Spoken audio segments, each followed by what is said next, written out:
The first thing Grandpa Leonard Carter noticed wasn't the knock, it was the silence after it. No laughter from the porch. No "hey, Pop," like it used to be. Just a careful pause, like whoever stood outside had rehearsed where to place their feet. Lenny set his coffee down on the coaster his late wife, June, had crocheted years ago. The kitchen was still the same, oak cabinets, the old radio by the window, the calendar June used to circle appointments on. Except the circles had stopped. He opened the door. His son Darren stood there with his wife, Melissa, and behind them, two strangers. One was a woman in a neat blazer holding a leather folder. The other was a man with a tablet and a smile that looked too professional to be real. "Dad," Darren said, and his voice was polite in a way that made Lenny's spine tighten. "Can we come in?" Lenny stepped aside. "It's my house." "You don't need permission." Melissa's eyes swept the living room like she was taking measurements. She stopped on the framed photo of June on the mantel, June in a summer hat, smiling like the world was kind. The woman in the blazer introduced herself. "Mr. Carter, I'm Miss Heller. I work with families to ensure safety and continuity. This is Mr. Koenig, a licensed evaluator." Lenny blinked once. "Evaluator." Darren cleared his throat. "Dad, it's not like that." "It's exactly like that," Lenny said, still calm. He'd been a high school principal for 32 years. He could hear the difference between truth and a speech. They sat at his kitchen table, the same table where June used to roll pie dough and where Darren once did homework with scraped knees and a missing front tooth. Miss Heller slid the folder onto the table. "We're here because your family has concerns. There have been incidents." Lenny folded his hands. His knuckles were thick, the skin paper-thin. "Incidents," Melissa lined in, soft-voiced. "Mr. Carter, last month you forgot to pay the electric bill." "I paid it," Lenny said. Darren jumped in quickly. "It was late, Dad, and you—" He hesitated, like he wanted to say something cruel but needed it to sound compassionate. "You got confused at the bank. You told the teller your wife would be coming in." The air changed. Lenny felt it in his chest. June had been gone 3 years, and grief sometimes made his tongue trip. That didn't make him broken. It made him human. He stared at Darren, searching his son's face for the boy who used to run into this kitchen shouting, "Mom, Dad, guess what?" like the world was a gift. Instead, Darren looked away. Miss Heller turned a page. "We also have reason to believe you may not be managing your assets safely. Your home, your accounts, your retirement funds. We've seen cases where seniors become vulnerable to mistakes or," she paused, "to manipulation." Lenny almost laughed. Manipulation, he could see it sitting right here. He slid the folder toward himself. The first page said something about capacity, the next about guardianship, another about medical authorization. And then he saw the line he'd been waiting for without knowing it existed, petition to determine incapacity. His fingers tightened on the paper. "So you came to my house with strangers to tell me I'm unfit." Darren's hands lifted, palms up, like surrender. "Dad, we're not trying to hurt you, we're trying to help. You've been alone and June died," Lenny said quietly. "That's not the same as me dying." Melissa's smile flickered. "No one said that." Mr. Koenig finally spoke. "Mr. Carter, this doesn't have to be adversarial. If you cooperate, we can do a simple evaluation, a short cognitive screening. It's routine." "Routine," Lenny repeated, tasting the word. Miss Heller tapped the folder. "And there are documents we'd like you to sign. Power of attorney, medical release. It allows Darren to step in if you become unable to." "Become," Lenny said, "or if you decide I've become." Darren reached across the table, touching the pen like it was already his. "Dad, just sign it. It'll put everyone at ease." Lenny's eyes drifted to the window. Outside, his backyard looked the same, fence leaning slightly, the bird feeder June loved, the patio chair where she'd sit and read. Everything was still his. Still real, and yet these people sat at his table acting like his life was paperwork. Lenny leaned back. His voice stayed steady, but something old and hard woke up inside him, something he hadn't needed when June was alive. "You've got concerns," he said. "Funny, I have concerns too." Melissa's eyebrow lifted. "About what?" Lenny looked straight at Darren. "About why you didn't come alone." Darren swallowed. "Dad, you brought a lawyer and an evaluator." "That's not concern, that's a plan." Miss Heller's tone cooled. "Mr. Carter, if you refuse, the court can still move forward. It may be harder on everyone." Lenny stared at the pen. He imagined signing and watching his house turn into someone else's decision. He imagined a care facility with beige walls and locked doors. He imagined June's photo packed in a box by people who didn't love her. He stood up slowly. Darren's face tightened. "Dad, where are you going?" Lenny walked to the living room, to the old bookshelf near the TV. His hand reached behind a row of worn hardcover novels. He pulled out a small black device and turned back to the kitchen. A camera, not fancy, not new, but solid. Melissa's smile vanished. "What is that?" Lenny set it on the kitchen counter, aimed directly at the table, at Darren, at Melissa, at Miss Heller, at Mr. Koenig. Then he pressed one button. A small red light blinked on. "I'm going to need you to say all of that again," Grandpa Leonard Carter said, calm as a judge, "and this time speak clearly." And for the first time since they walked in, the strangers looked nervous. So did his son. The red light on the camera blinked like a heartbeat. Darren stared at it as if it had teeth. "Dad," he said, forcing a laugh that didn't land, "what are you doing?" Lenny pulled out his chair and sat down again, slower than before, every movement deliberate. In his old job, he'd learned something important. When people are lying, they rush. When people are telling the truth, they can afford to be calm. "I'm recording," Lenny said. "I'm 76. That means I'm old enough to know better and young enough to defend myself." Miss Heller's posture tightened. "Mr. Carter, you can't record without consent." Lenny tilted his head. "In my own kitchen, in my own home, I'm not selling this. I'm protecting myself. If you're proud of what you're doing, you shouldn't mind the light." Mr. Koenig shifted. "This is becoming hostile." "No," Lenny said, "it's becoming honest." He leaned forward slightly and pointed to Miss Heller. "State your name, please." The woman blinked. "Excuse me." "For the record," Lenny said, tapping the camera gently. "State your name, your profession, and why you're here." Melissa scoffed. "Oh my God, this is ridiculous." Lenny didn't look at her. He looked at Darren. "You brought them here. Tell them to answer." Darren's mouth opened, then closed. His face had the strained look of a man trying to keep two worlds from colliding, his image of being a good son and the truth of what he was doing. Miss Heller exhaled. "Fine, I'm Amanda Heller. I'm an attorney specializing in elder law and guardianship proceedings." Lenny nodded, satisfied. "Good, and you are?" Mr. Koenig lifted his chin like he was used to being obeyed. "Dr. Raymond Koenig, clinical psychologist. I conduct capacity evaluations." Lenny's eyebrows rose slightly. "Doctor, wonderful. Now," he held up the folder they'd brought. "Tell the camera what this is." Miss Heller hesitated. Melissa leaned in sharply. "We're trying to help him, that's what it is." Lenny finally looked at Melissa. Her voice was sweet when she spoke to church friends, sharp when she spoke to waiters, and now it had that special tone reserved for people she thought she could control. "Tell the camera, Melissa," he said quietly, "because I'm not deaf and I'm not stupid." Melissa's cheeks flushed. Darren's eyes flicked to his wife, then to the camera, then away. Miss Heller spoke again, careful.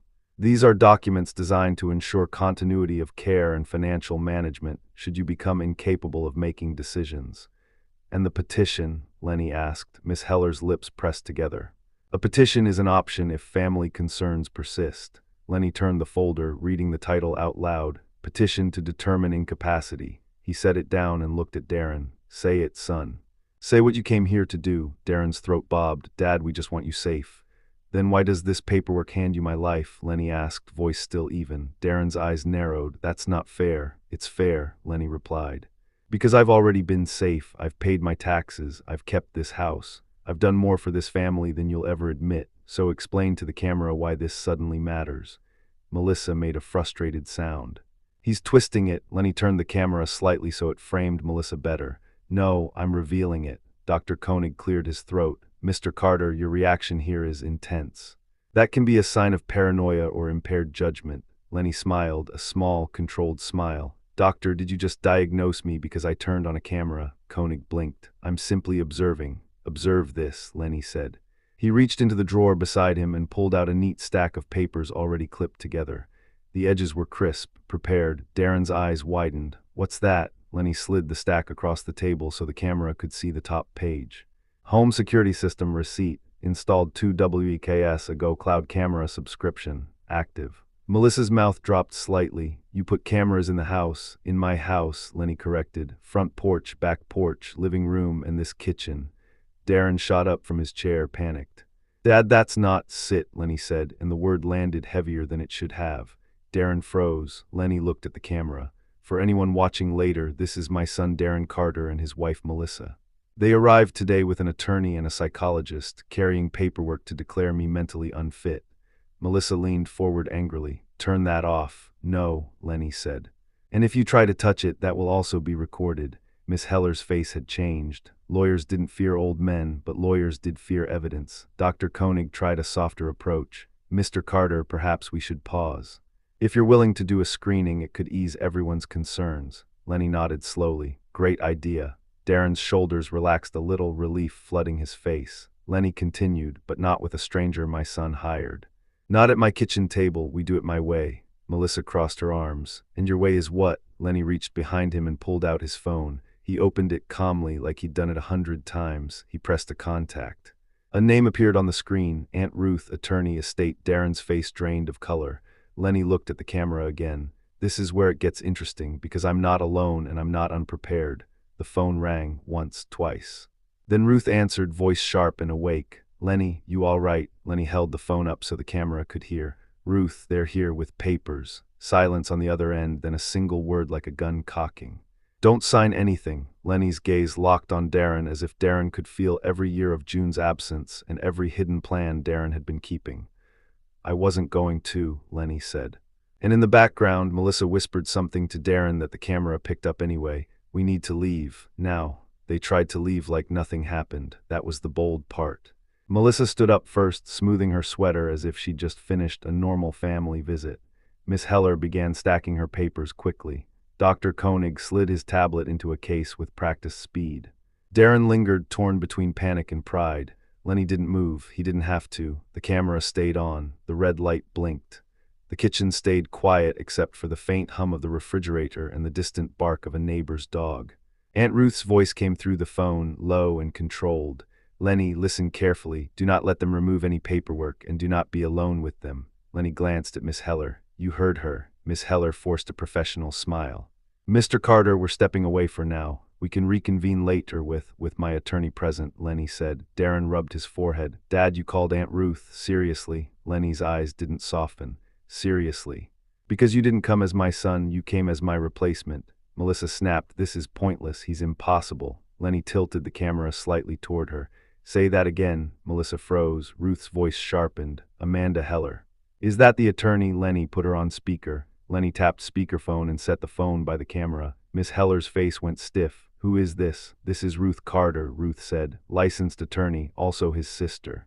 Also someone who doesn't enjoy ambushes. A beat of silence. Miss Heller replied carefully, Miss Carter, we're acting in the family's best interest. Ruth almost laughed. Which family? Darren's family. Or Lenny's actual legal rights. Darren finally spoke, loud and irritated. Aunt Ruth, don't make this worse. Ruth's voice snapped like a ruler. Darren, you brought a guardianship attorney and an evaluator into your father's home. You already made it worse. Lenny watched Darren's jaw tighten. His son wasn't used to being challenged. Darren lived in a world of meetings and budgets where he could talk until people surrendered out of exhaustion. But Lenny had spent decades dealing with teenagers who tried the same trick. He waited, and waiting, it turned out, was all he needed, because under pressure, someone always says too much. Melissa stepped toward the door, then stopped and turned back, frustration spilling out. We didn't even want to do this today. We had to because the escrow closes next week. Silence. Even the refrigerator seemed to hum quieter. Darren's head whipped toward her. Melissa. Lenny's eyes narrowed. Escrow. Melissa's mouth opened, then closed. She realized what she'd said. The attorney, Miss Heller, looked like she wanted to vanish into her blazer. Ruth's voice came through speakerphone like steel. What escrow? Darren tried to smile. She means, Lenny cut him off. No, let her answer. Melissa's throat worked. It's nothing. Lenny reached over and pressed a button on the camera. A soft beep confirmed audio capture. Then he looked straight at Melissa. You said escrow closes next week, Lenny repeated slowly. That's real estate language, so tell me, what property are you trying to close? Darren slammed his palm on the table. Dad, stop interrogating her. Lenny didn't flinch. Interrogation is what you brought into my kitchen. Miss Heller cleared her throat. Mr. Carter, I advise we end this conversation. Ruth's voice came fast. No, we're continuing. Amanda, if you're representing Darren, you're on notice now. Any attempt to coerce my brother into signing under pressure will be documented and reported. Dr. Koenig shifted, uneasy. This has gotten complicated. Lenny nodded. For you, maybe. He stood and walked to the hallway closet. Darren watched him like a cornered animal watches a door. Lenny opened the closet and pulled out a metal lockbox. He set it on the table with a solid clunk. Melissa's eyes widened. What is that? Lenny opened it with a key from his keychain. Inside were folders, neat, labeled. He took out one. Property tax, receipts, deed copy, insurance, then another. Bank statements, beneficiaries, account access, LOGS. Darren swallowed. Lenny slid one paper toward the camera. See that? Account access log. It shows when my online banking was accessed, from what device and where. Melissa's face went pale. Darren's voice came out thin. Dad, why do you have that? Because someone tried to log into my accounts from a device that wasn't mine, Lenny said. 3 times, 2 weeks ago. The room felt colder. Ruth's voice softened, but only a little. Lenny told me. Darren, do you want to explain that? Darren's eyes darted. Dad asked me for help. Lenny nodded slowly. That's a lie. Darren bristled. Excuse me, you didn't help, Lenny said. You tried to reset my password. You thought I wouldn't notice. Melissa exploded. We were trying to keep him from getting scammed. Lenny's voice stayed calm, almost gentle, and that gentleness made it scarier. Then why did the login attempt come from your home Wi-Fi? Melissa froze. Darren's face tightened like a door being bolted shut. Miss Heller stood quickly. We are leaving. Lenny pointed at the camera. Leaving is fine. But you will leave the documents. Miss Heller's fingers tightened on the folder. These are copies. Ruth's voice cut in. If they're copies, leaving them shouldn't hurt. Miss Heller hesitated, then set the folder down like it burned her hand. Dr. Koenig moved toward the door without another word. Darren lingered again, voice cracking into anger. Dad, you're making me look like a villain. Lenny looked at him for a long moment. Then he said the sentence Darren didn't expect. No, son, you did that yourself. Darren's eyes flashed. You think you're so smart. Fine, keep your house, keep your money, but don't come crying to us when you fall. Lenny nodded once, like he'd heard a student threaten him before. Darren turned to leave. Melissa was already halfway out, heels sharp on the floor. At the door, she muttered, thinking it wouldn't be caught, but the camera caught everything. He won't be here much longer anyway. The words hung in the air. Lenny's chest tightened, not with fear, with clarity. Ruth's voice turned deadly quiet. Lenny, did she just say what I think she said? Lenny stared at the blinking red light. Yes, he whispered. And now we know this isn't about safety. He reached for his phone again. This time he didn't call family, he called someone else, and the call went through. Officer Ramirez arrived in 14 minutes, not because Lenny was important. Because Lenny spoke the way a man speaks when he's not guessing. He'd told dispatch calmly, I believe someone is attempting financial coercion and elder exploitation. I have it recorded. I'd like an officer present. Dispatch didn't argue with that. When Officer Ramirez stepped into Lenny's kitchen, her eyes went to the camera first, not curious, alert. Mr. Carter, she asked. Lenny nodded. That's me. She glanced at the folder on the table, then the lockbox, then the phone on speaker. Ruth was still on the line, quiet now, listening like a hawk. Officer Ramirez pulled out a small notepad. You said you have video of an attempted coercion. Yes, Lenny said. They came with a guardianship attorney and a psychologist, tried to get me to sign power of attorney and other documents. They claimed I'm mentally unfit. Officer Ramirez's gaze sharpened. Who is they? Lenny turned the camera slightly so it captured his face. My son and his wife, along with 2 professionals. They just left. Do you have names? Ramirez asked. Lenny slid a sticky note across the table where he'd written them carefully. Amanda Heller, attorney. Dr. Raymond Koenig, psychologist. Ramirez nodded, then looked at the camera again. And this is all recorded, from the moment they sat down, Lenny said. Officer Ramirez didn't smile, didn't sigh, didn't roll her eyes. She didn't treat him like a confused old man telling. The next morning, Grandpa Lenny woke up before sunrise the way he always did, like his body still remembered years of responsibility, even when the house was quiet. He made coffee, fed the birds, and stood at the kitchen window watching the frost cling to the fence rails. Everything looked normal. That was the most dangerous part, because by 9:17 a.m., a man in a gray jacket walked up the porch steps and knocked twice, firm, official, practiced. Lenny opened the door and saw the envelope. Not a bill, not a flyer, not a friendly letter. A thick packet with his name typed in bold and a yellow sticker that read, time sensitive. The man didn't look at him like a person. He looked at him like a task. Leonard Carter, the man asked. Yes, you've been served. And just like that, Darren's plan was no longer a threat, it was a clock. Lenny carried the packet inside and set it on the kitchen table, the same table where the ambush had happened, where the camera had blinked red, where Melissa's voice had slipped the word escrow like a knife. His hands didn't shake yet, but his chest felt tight. He called Ruth immediately.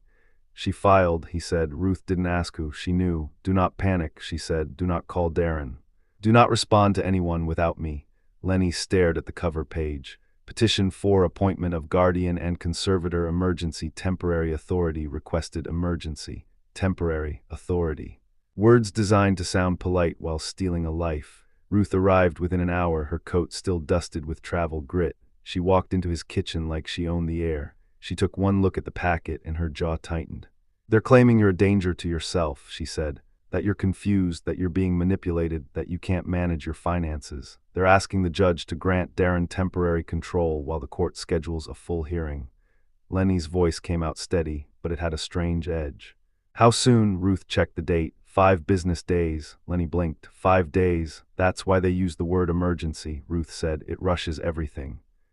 Lenny looked around his kitchen, June's old mixing bowl on the counter, the radio that still played classic stations, the chair where he sat when he missed her. A life reduced to a deadline. Ruth flipped through the petition. They have attachments. What kind? Lenny asked. Ruth's eyes narrowed. Statements, incidents, allegations. She read aloud. He forgot to pay utilities. He speaks to his deceased wife as if she's alive. He becomes irrational and aggressive when family attempts to help. Lenny let out one dry laugh. Aggressive, because I turned on a camera. Ruth kept turning pages, then she froze. Lenny saw her face change, an attorney's face when the story stops being emotional and becomes criminal. What? He asked. Ruth held up a page with letterhead. Doctor's note, she said slowly. Lenny leaned in. It wasn't handwritten. It was typed. It looked official. Patient exhibits signs consistent with cognitive decline. Family reports confusion, paranoia, and agitation. Lenny frowned. I've never seen that doctor. Ruth read the clinic name and her nostrils flared.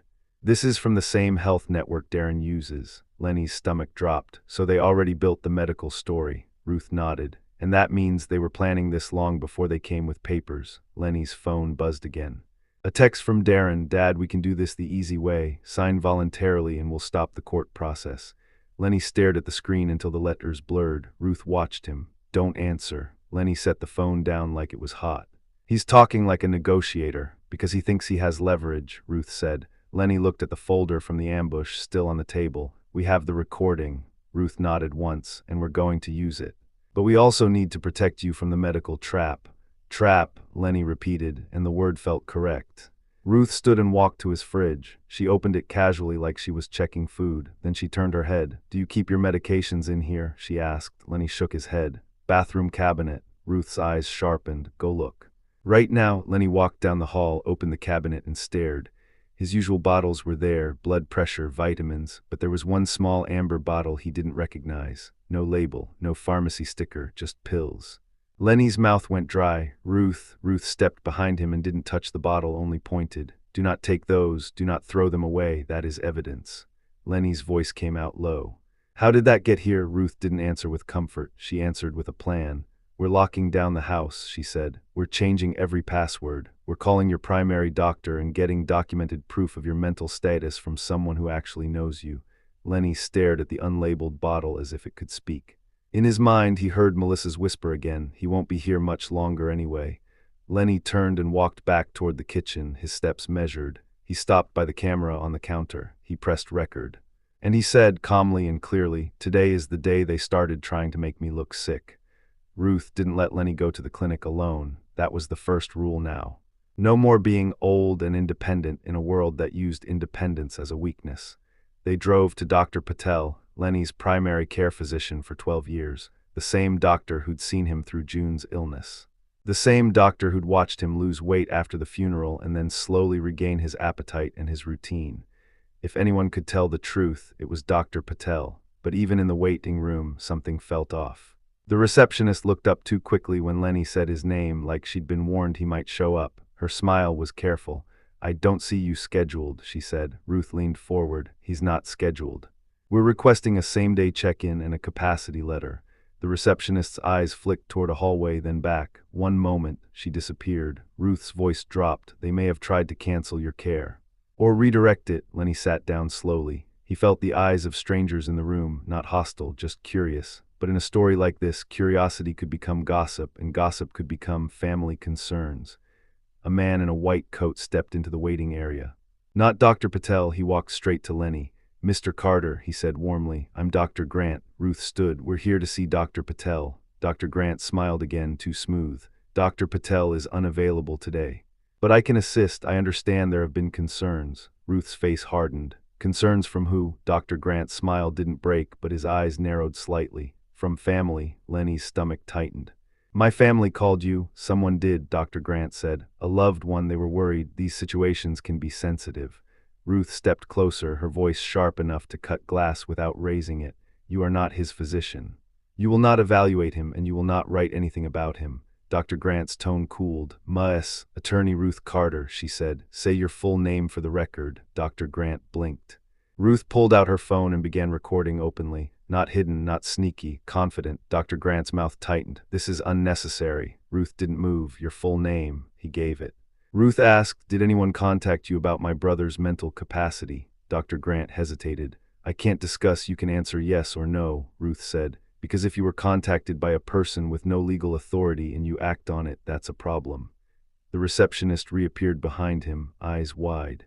Then a familiar voice came from the hallway. Lenny. Dr. Patel emerged, tie slightly crooked, expression alarmed. He looked at Dr. Grant. Why is my patient in my lobby with a random clinician? Dr. Grant's smile returned quickly. I was just helping. No, Dr. Patel said firm. You were intercepting. Ruth angled her phone slightly. Dr. Patel, we've been served guardianship papers. Someone is attempting to create a medical narrative of incapacity. There is also an unlabeled medication bottle that appeared in his home. Dr. Patel's face turned serious immediately. Come back, both of you. Ruth stood and walked to his fridge. She opened it casually like she was checking food. Then she turned her head. Do you keep your medications in here? She asked. Lenny shook his head. Bathroom cabinet. Ruth's eyes sharpened. Go look. Right now, Lenny walked down the hall, opened the cabinet, and stared.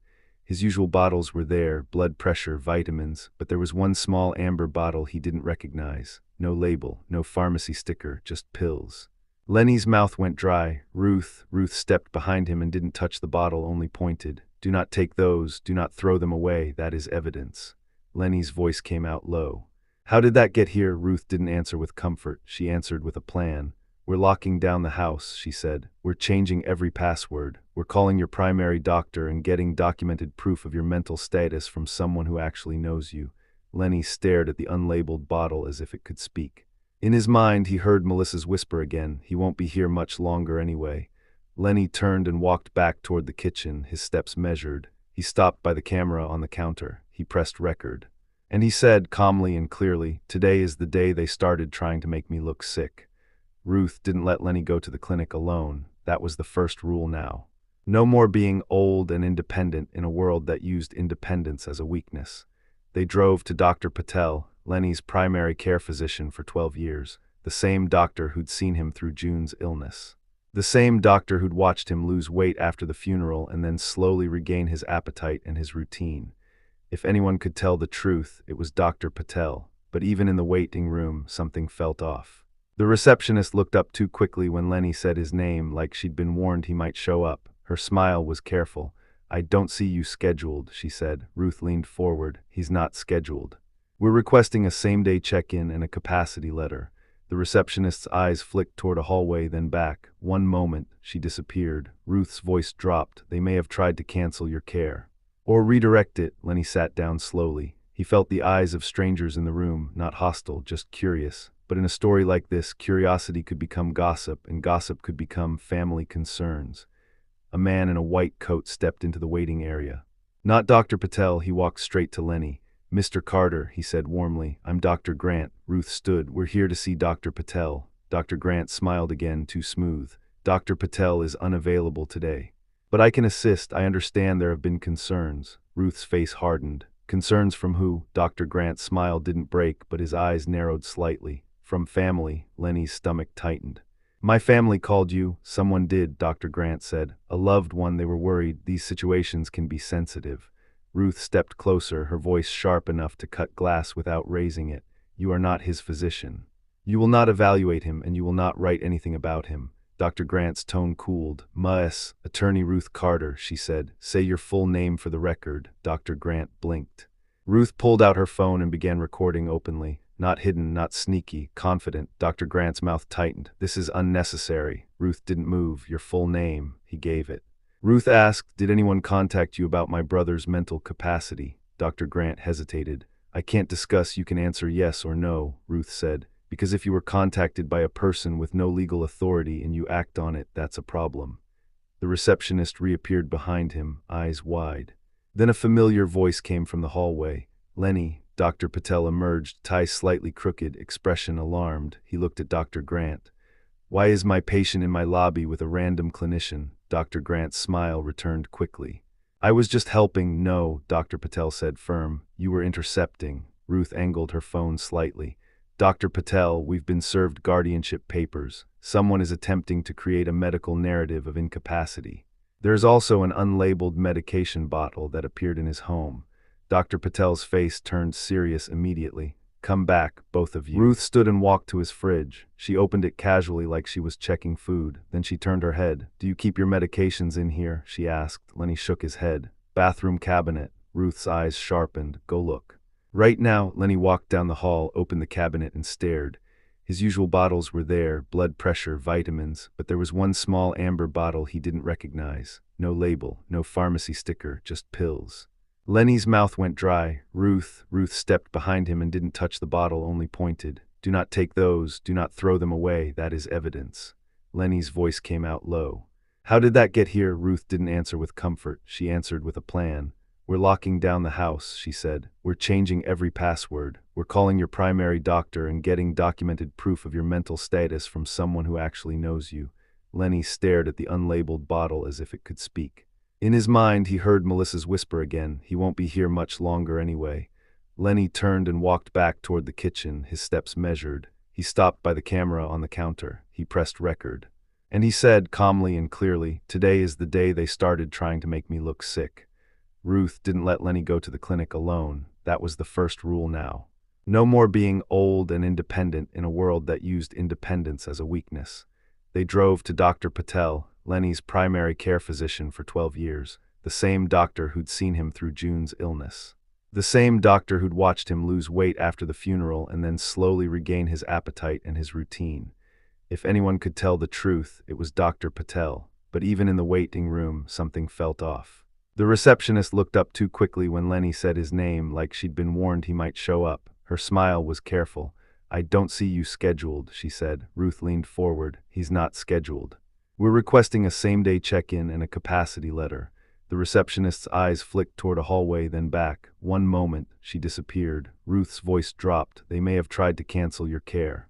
Or redirect it. Lenny sat down slowly. He felt the eyes of strangers in the room, not hostile, just curious. But in a story like this, curiosity could become gossip, and gossip could become family concerns. A man in a white coat stepped into the waiting area. Not Dr. Patel, he walked straight to Lenny. Mr. Carter, he said warmly, I'm Dr. Grant. Ruth stood. We're here to see Dr. Patel. Dr. Grant smiled again, too smooth. Dr. Patel is unavailable today. But I can assist. I understand there have been concerns. Ruth's face hardened. Concerns from who? Dr. Grant's smile didn't break, but his eyes narrowed slightly. From family. Lenny's stomach tightened. My family called you. Someone did, Dr. Grant said. A loved one. They were worried. These situations can be sensitive. Ruth stepped closer, her voice sharp enough to cut glass without raising it. You are not his physician. You will not evaluate him, and you will not write anything about him. Dr. Grant's tone cooled. Ms. Attorney Ruth Carter, she said. Say your full name for the record. Dr. Grant blinked. Ruth pulled out her phone and began recording openly. Not hidden, not sneaky, confident. Dr. Grant's mouth tightened. This is unnecessary. Ruth didn't move. Your full name. He gave it. Ruth asked, did anyone contact you about my brother's mental capacity? Dr. Grant hesitated. I can't discuss. You can answer yes or no, Ruth said, because if you were contacted by a person with no legal authority and you act on it, that's a problem. The receptionist reappeared behind him, eyes wide. Then a familiar voice came from the hallway. Lenny. Dr. Patel emerged, tie slightly crooked, expression alarmed. He looked at Dr. Grant. Why is my patient in my lobby with a random clinician? Dr. Grant's smile returned quickly. I was just helping. No, Dr. Patel said firm. You were intercepting. Ruth angled her phone slightly. Dr. Patel, we've been served guardianship papers. Someone is attempting to create a medical narrative of incapacity. There is also an unlabeled medication bottle that appeared in his home.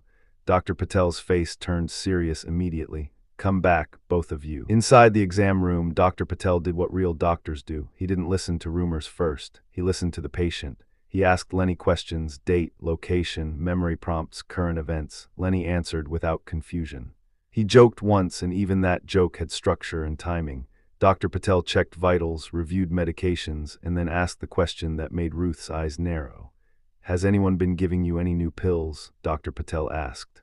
No, Lenny said then after a pause, but I found something in my cabinet. Ruth handed Dr. Patel a sealed plastic bag containing the unlabeled bottle. She'd used gloves, documented the time, and recorded the discovery. Dr. Patel stared at it like it was a snake. "This is not from any pharmacy," he said. "There's no labeling, no dosage instructions, no prescribing information. Do not take this." Lenny's throat felt tight. What could it do? Dr. Patel didn't give dramatic guesses. He gave the truth. "It could be anything," he said. "Sedatives, supplements, something that causes dizziness or confusion.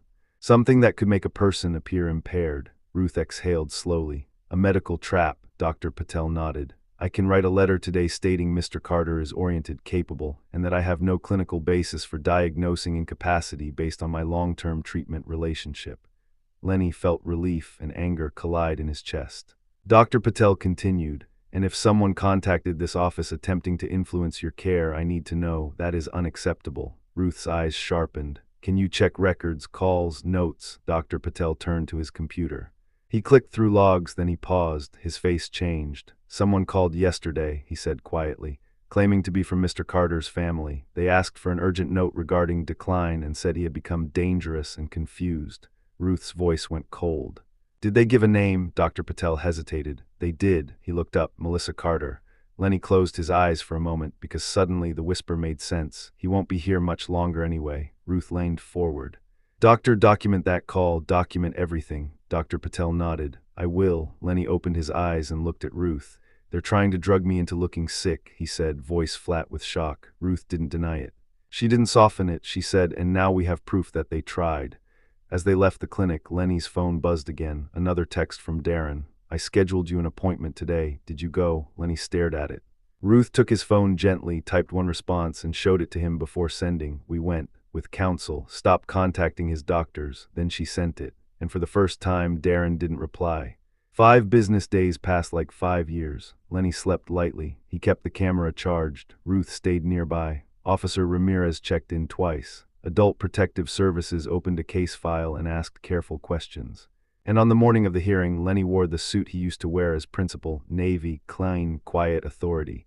Ruth met him outside the courthouse. "This is not a trial," she reminded him. "This is the first step.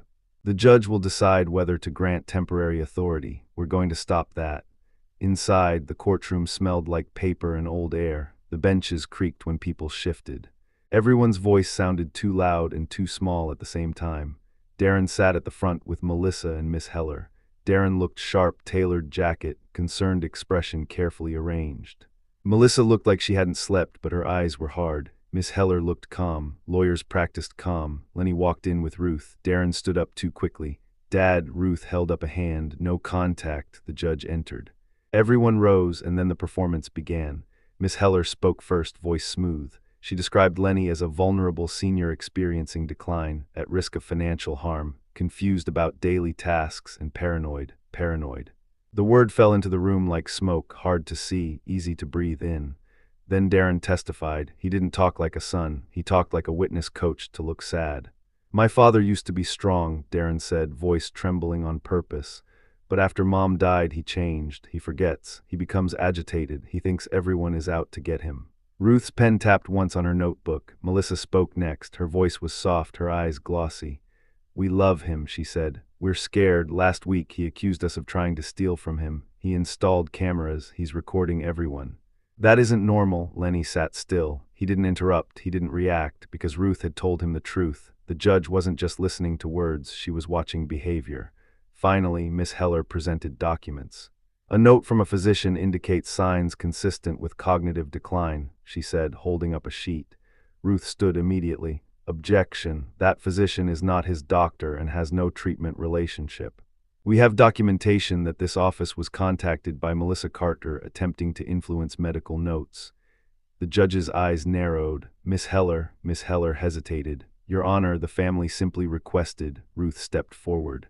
"We also have a letter from his long-term physician, Dr. Patel, stating Mr. Carter is clinically oriented and capable, and that someone attempted to intervene improperly."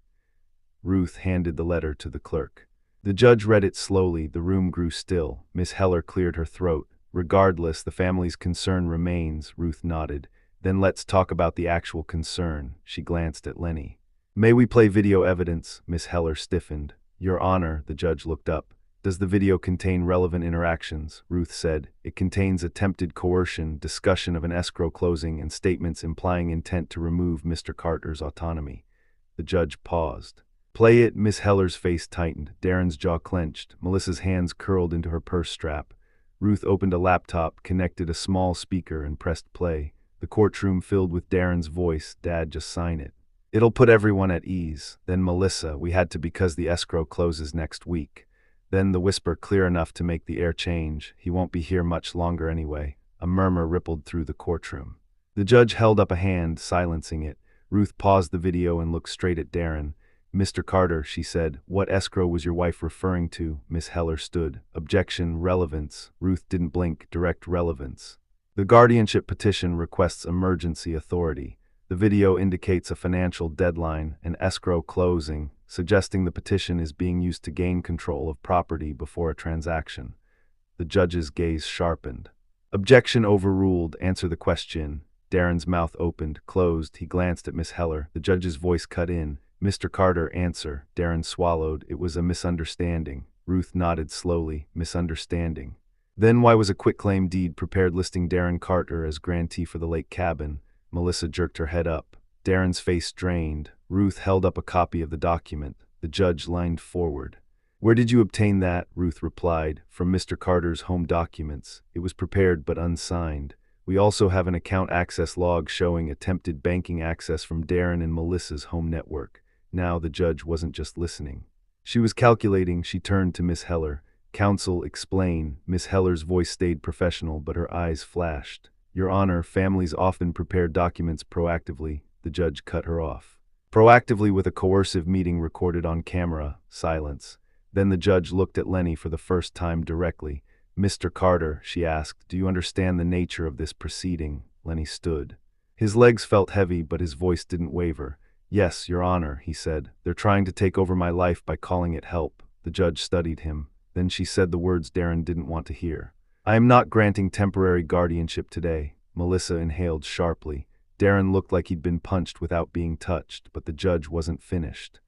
I am referring this matter to Adult Protective Services and ordering a review of the financial allegations, she said. And Mr. Carter will have no contact with his father outside counsel until further notice. Ruth exhaled slowly. Lenny's hands finally shook, but not from fear, from relief. And as they left the courtroom, Darren leaned toward Miss Heller and whispered something, but Lenny saw it on his face. The plan wasn't dead, it was changing. 2 days after the hearing, Lenny's life changed again, this time in a way he didn't expect. Not with a knock, with a neighbor's call. It was Mrs. Donnelly from across the street, voice thin and urgent. Lenny, honey, there's a man by your back gate. He keeps looking around. He's wearing a cap. He doesn't look like he belongs. Lenny's heart thudded once. He didn't run outside. He didn't confront. Ruth had trained him fast. When people are desperate, they stop being careful. He went to the living room monitor, the one connected to his security cameras, and pulled up the backyard feed. There he was, a man near the gate, crouching by the latch. He looked up at the camera, then quickly away. Then he reached into his pocket. Lenny's fingers went cold. Ruth was in the kitchen on the phone with APS, updating them about the judge's order. Lenny walked in silently and turned the monitor toward her. Ruth's face hardened instantly. Call Officer Ramirez now, Lenny did. Ramirez arrived within minutes, faster than last time. She walked the perimeter with her flashlight even though it was daytime, because flashlights weren't always for light. Sometimes they were for focus. They found fresh scratches on the gate latch, and on the porch camera they saw the man again, walking to the front door earlier, peering through the side window, then leaving without knocking. Ramirez watched the footage twice. He's not lost, she said. He's checking access. Ruth crossed her arms. Darren doesn't have the nerve to do this himself, which means he paid someone, Ramirez said quietly. Lenny felt sick, not because he was scared of a stranger, but because he understood what it meant. They weren't just trying to win in court anymore. They were trying to create a moment, a fall, an accident, a story. The kind of story that made people say, see, we told you he couldn't live alone. Ruth looked at Lenny. This is why the camera matters. That evening, Ruth stayed over again. Lenny sat at the kitchen table with the camera in front of him like a small guardian of truth. He pressed record and spoke like he used to speak to students when they were about to make a bad choice. Some people think age makes you weak, he said, but age also makes you careful. It makes you notice patterns. He documented everything: the hearing result, the judge's denial, the suspicious visitor, the scratches on the gate, the time stamps. Then he did something Ruth hadn't expected. He opened a worn photo album. The week moved like a storm you can see from miles away, slow, heavy, inevitable. Ruth didn't let Lenny spend it alone with his thoughts. Every day had structure: breakfast, a short walk, a check of the cameras, a review of documents. Not because Lenny couldn't handle life, because someone was trying to weaponize handling life against him. On Monday, the fraud investigator from APS called Ruth with a name. "The listing agent for the cabin is cooperating," he said. They didn't know it was contested. "But the buyer's entity, DMC Holdings LLC, is pushing hard to close. They've already wired earnest money." Ruth's voice stayed calm. "We're filing an emergency notice of dispute. We're also alerting the title company," he replied. "But they'll want proof." Ruth looked at Lenny sitting across the table, his coffee untouched. "We have proof," she said. On Wednesday, a second email arrived from that unknown address. This time it was more direct. "You're embarrassing your family. Stop." Lenny stared at it, then closed the laptop gently like he was shutting a coffin. Ruth watched him. "They're scared." Lenny's voice came quiet. "No, they're angry I'm not cooperating with the version of me they invented." On Thursday night, Ruth received a call from Miss Heller. Ruth put it on speaker without asking permission. "Ruth," Miss Heller said, voice sharp with restraint, "your brother is making serious allegations. This could get very ugly." Ruth replied, "It's already ugly." "You just don't like the mirror," Miss Heller inhaled. "Darren is willing to compromise. If Leonard agrees to a voluntary conservatorship limited, then the petition can be withdrawn." Lenny leaned toward the phone, his eyes steady. "So you still want control?" Miss Heller's tone shifted, suddenly sympathetic. "Mr. Carter, you're misunderstanding. This protects you." Lenny smiled faintly. "Then protect me by leaving me alone." A pause. Then Miss Heller said the one sentence Ruth had been hoping she'd say: "If you don't cooperate, there are other ways the court can be convinced." Ruth's eyes narrowed. "Repeat that." Silence. Ruth spoke slowly, like she was writing in the air. "Amanda, are you threatening to manufacture evidence?" "I'm not threatening anything," Miss Heller said quickly. "I'm stating reality." Ruth ended the call. Then she looked at Lenny. "That's why we're going public with the facts professionally, not on social media, in the places that matter." Friday morning came with thin winter sunlight and a notification from the title company: closing scheduled, 10 o'clock a.m. They drove there together. The title office was in a bland business park where everything looked designed to hide emotion. Beige walls, framed landscape prints, fake plants. A receptionist greeted them with a smile that didn't know what kind of day it was about to witness. Ruth stepped forward. "I'm Ruth Carter. I'm here regarding the property at Lake Sable Road." "There is a dispute." The receptionist's smile froze. One moment. Minutes later, a manager appeared and ushered them into a conference room. The room smelled like toner and coffee. At the far end, Darren stood with Melissa and Miss Heller. Darren's face tightened when he saw Lenny. Melissa's eyes flashed with something like hatred and panic mixed together, because panic always gets mean. Miss Heller nodded stiffly. "Miss Carter, Mr. Carter."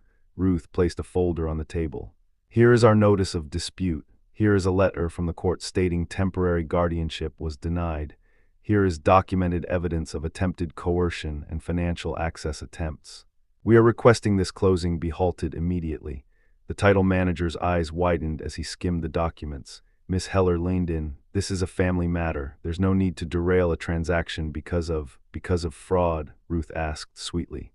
"That's actually a pretty good reason." Darren stepped forward. "Dad, you're really doing this in public?" Lenny looked at him, then at Melissa, then at the manager. "I'm doing it in the only place you can't lie comfortably." Melissa snapped. "You don't even use that cabin. It's just sitting there, rotting, and you'd rather let it rot than help your own son." Lenny's voice came steady, soft, and somehow louder than her anger. "You don't want to help me, you want to use me." Melissa's eyes narrowed. "You're being dramatic." Lenny turned his gaze to Darren. "Tell the manager what DMC stands for." Darren's jaw clenched. "It's just an LLC. DMC, Lenny repeated. Darren, Melissa. Carter, the title manager's face changed because suddenly the buyer wasn't some anonymous business. It was the people sitting in the room. Ruth opened her laptop. "We also have video." Miss Heller stood quickly. "This is not a courtroom." The manager held up a hand. "Ma'am, if there's evidence that impacts title integrity, I need to see it." Ruth pressed play. The conference room filled with the sound of Lenny's kitchen and Melissa's voice. "We had to because the escrow closes next week." Then the whisper, "He won't be here much longer anyway." The manager's eyes flicked to Darren. Is that your wife? Melissa went rigid. Darren tried to speak. It's taken out of context. Ruth paused the video and looked at the manager. If the seller and buyer proceed with a closing under dispute, you expose yourself. We are notifying your legal team today. The manager swallowed. We will not proceed until this is reviewed. Melissa slammed her hand on the table. Are you kidding me? We've already… She stopped. Too late. Everyone heard it. We've already what? Lenny asked quietly. Melissa's face twisted. Her voice came out sharp. We've already made plans. Darren stepped closer to Lenny, his tone dropping into a hiss. Dad, you're ruining everything. Lenny's eyes didn't flinch. You ruined it when you decided my life was an obstacle. The manager stood. This closing is suspended. Everyone out. Our counsel will follow up. Miss Heller's face hardened. Darren looked like his whole body was buzzing with rage. Melissa's eyes went wet, but not with regret, with frustration. As they filed out, Melissa brushed close to Lenny and whispered, venom low, this isn't over. And then, in the parking lot, Darren did something Lenny didn't expect. He reached into his pocket and threw something onto the pavement near Lenny's feet. A small amber bottle, unlabeled, the same kind. Lenny stared down at it, shock rising like a wave. Ruth's voice turned sharp, don't touch it. Officer Ramirez had come too, parked a few spaces away, watching like she'd learned to do after the gate incident. She jogged over, eyes narrowing. Darren stepped back instantly. What? He probably dropped it. Ramirez didn't blink. Then why did you throw it? Darren's face tightened. I didn't throw anything. Ruth held up her phone. I recorded the whole lot because we don't play guessing games anymore. Melissa's breath caught, and Lenny realized something in that moment, standing in the cold parking lot with a pill bottle between him and his son. The camera wasn't just saving him from lies, it was catching the truth as it happened. That night, Officer Ramirez returned with an evidence bag and gloves. She collected the bottle from the parking lot, sealed it, labeled it, and asked Lenny one question that made his stomach tighten. Mr. Carter, she said, did you ever see this bottle in your home? No, Lenny replied, but I found one like it in my cabinet. Ramirez nodded. And now one shows up at a title dispute where your son is present. Ruth crossed her arms. That's not coincidence, that's intimidation. Ramirez didn't disagree. It could also be an attempt to create a narrative. If someone calls later and claims Mr. Carter was misusing medication, there's now a bottle near him. People plant stories the same way they plant objects. Lenny's chest felt tight. So what happens now? Ramirez's eyes stayed steady. Now we connect dots. 2 days later, Ramirez called Ruth with an update that sounded like the click of a lock turning. We identified the man at the back gate, Ramirez said. Ruth's voice sharpened. How? Your neighbor's street camera caught his license plate when he parked, Ramirez replied. And Mr. Carter's porch camera caught his face in clear daylight. Lenny felt his heart thud. You have his face, clear enough, Ramirez said. We ran it. He's not a pro. He's a local handyman with a prior citation for trespassing on a rental dispute. Ruth's voice went cold. And who hired him? Ramirez paused. That's where it gets interesting. Lenny leaned closer to the speaker. The handyman says he was paid cash by a woman, Ramirez continued. Blonde, mid-30s, wearing a long coat. He didn't know her name, but he described her car. Ruth asked, what kind? Ramirez replied, a white SUV with a cracked taillight. Ruth's eyes slid to Lenny. Lenny's mouth went dry. Melissa's SUV has a cracked taillight. Ramirez continued. We also pulled footage from a gas station near the business park. It shows the handyman meeting a white SUV. The driver's face is partially visible. Ruth didn't hesitate. Send it. When the still image arrived, Ruth opened it on her laptop and turned it toward Lenny. It wasn't perfect, but it was enough. Melissa's profile, jawline, hair, the way she held her chin high even when doing something low. Lenny stared at the screen as if he could stare her back into being someone else. She hired him, he whispered. Ruth nodded. And now we have a witness, a vehicle match, and a partial face capture. Lenny's voice cracked for the first time in days. Why? Ruth answered quietly, because she was trying to scare you into backing down. But Lenny knew it was more than fear. It was desperation, because the cabin was money, yes, but it was also something else, proof of victory. Melissa wanted to win. Darren wanted to win. And if they couldn't win through paperwork, they'd try to win through pressure. APS moved faster after that. A fraud unit began tracing the LLC. The title company's counsel filed their own report to protect themselves. Dr. Patel submitted an incident report about the attempted medical influence. Officer Ramirez prepared a request for a protective order, and in the middle of it all, Lenny kept doing one thing every night. He turned on the camera and spoke the truth out loud, dates, times, events, not because he liked drama, Because he understood something essential: memory can be doubted, but footage can't be gaslit. On Thursday evening, Ruth came into the kitchen holding a large envelope. "What now?" Lenny asked. Ruth set it down gently. "It's from Darren." Lenny didn't touch it. "Open it."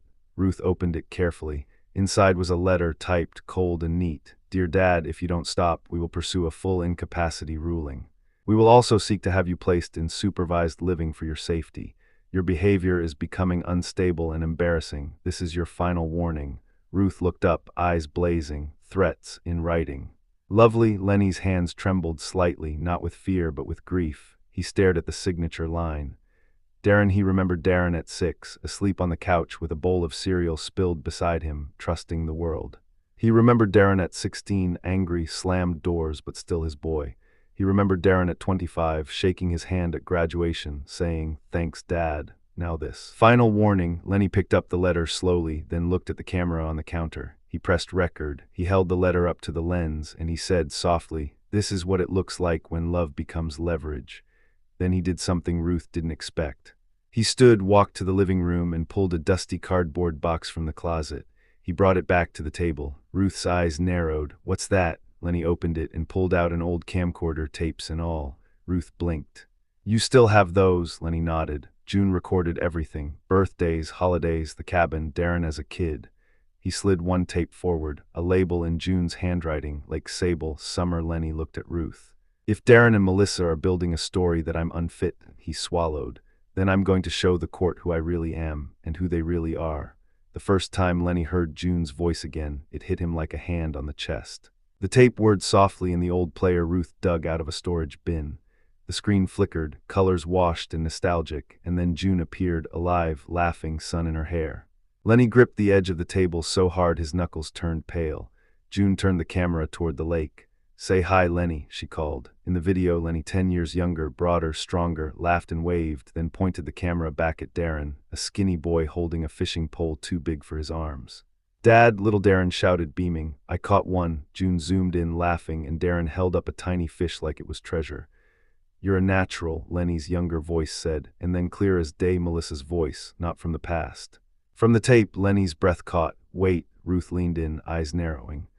June swung the camera toward the picnic table where family friends sat, and there, at the edge of frame, was a teenage girl, blonde hair, familiar posture, that same chin tilt. June's voice said, "And this is Claire's niece, Melissa. She's helping with the food." Ruth's head snapped toward Lenny. Melissa was there. Lenny stared at the screen, stunned. At the cabin before she ever dated Darren. Ruth rewound, paused, and zoomed. Grainy but undeniable. Melissa, years younger, smiling into the camera like she belonged. Ruth's voice went low. "That changes the timeline." Lenny swallowed. "So she knew about the cabin long before." Ruth nodded slowly. "And she's not just chasing money, she's chasing that place, that legacy." The tape continued. June moved through the cabin, narrating like she always did. "Here's the kitchen, here's the porch, here's the closet where we keep the extra keys." Lenny's stomach tightened. "Extra keys," Ruth repeated, eyes sharp. June opened a small drawer in the video, laughed, and said, "If we lose one, we always have another. Right, Lenny?" In the video, Lenny nodded. Ruth paused again, thoughtful. "If Darren and Melissa ever got access to an old tape like this, they'd know exactly where to look for keys." Lenny's mouth went dry. "You think they've been in the cabin?" Ruth didn't answer immediately. She rewound and watched again, focusing on details. Then she pointed. "Freeze," she said. June had swung the camera quickly, catching Darren, teen Darren, pocketing something, laughing, while June jokingly scolded him. "What did you take?" June teased. Teen Darren grinned into the camera, playful. "Just the good snacks." June laughed, but the camera caught his hand clearly. He wasn't holding snacks, he was holding a little black object. Ruth leaned in closer. "That's not snacks." Lenny's chest tightened. "That looks like a key fob." Ruth looked at Lenny. "Do you remember what was in that drawer?" Lenny's voice turned quiet. "The spare key to the cabin." Ruth sat back, eyes hard. "So Darren has always known where your spare access points are." Lenny felt a wave of grief and anger roll together. This wasn't new betrayal. This was betrayal built on years of familiarity, years of watching, learning, remembering. That night, Ruth and Lenny didn't sleep much. They made copies, digital backups of every relevant clip. They labeled files. They added dates. They saved everything in multiple places. Then Ruth called APS and Officer Ramirez. "We have a historical video," she said. "It shows Melissa at the cabin before her relationship with Darren." It also shows the location of spare keys and indicates Darren had knowledge of key storage.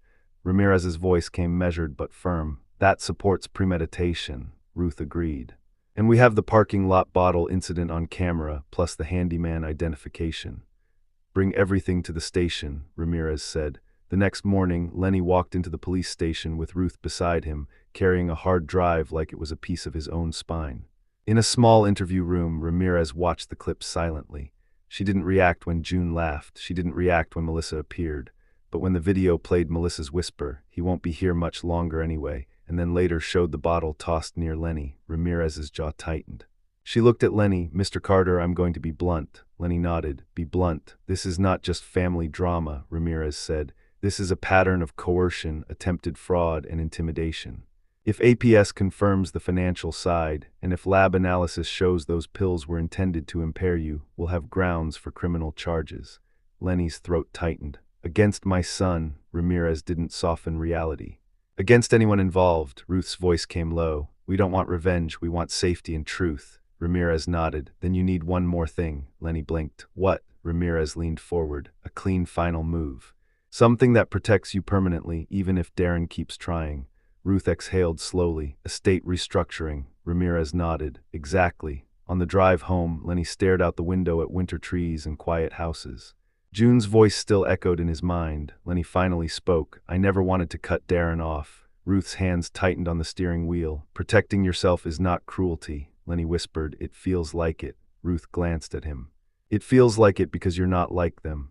And when they got back to the house, Ruth handed Lenny a printed document, an appointment confirmation with an estate attorney's office. For the next day, Ruth's voice stayed calm. "We're going to make it legally impossible for them to do this again." Lenny nodded slowly. Then he walked into his kitchen, turned on the camera, and said one sentence with the weight of a lifetime. "June, I'm about to do something I never wanted to do, but I'm doing it for the truth." The estate attorney's office didn't look like power. It looked like quiet, soft chairs, neutral walls. A receptionist who offered water as if kindness was still normal in the world. Attorney Kim was a woman in her 50s with sharp eyes and a calm voice. She didn't treat Lenny like a fragile object. She treated him like a client with rights. "I've reviewed the documents Ruth sent," Kim said. "I've also watched the footage." Lenny sat with his hands folded, feeling older than he had in months. "So what do I do?" Kim didn't rush. "You do what people should do before someone forces their hand. You set your boundaries in ink." Ruth slid a folder across the desk. "We want 3 things. 1. Prevent Darren from accessing finances. 2. Prevent medical interference. 3. Protect Lenny's assets from coercion." Kim nodded. "We can accomplish that." She outlined it cleanly, piece by piece. A new durable power of attorney, assigned not to Darren but to Ruth and a neutral professional co-agent. A healthcare proxy that required 2-person consent for major decisions and specified Lenny's trusted physician network. A revocable living trust, structured so the lake cabin could not be sold without strict conditions. Lenny listened, absorbing every word like it was oxygen. Then Kim added something unexpected. "And I recommend a letter," she said. "Not for court, not for Darren, for you. A statement of intent, in your own voice, recorded. So no one can claim you were pressured." Lenny nodded. "I can do that." Kim's pen paused. "There's also the question of beneficiaries." Lenny's throat tightened.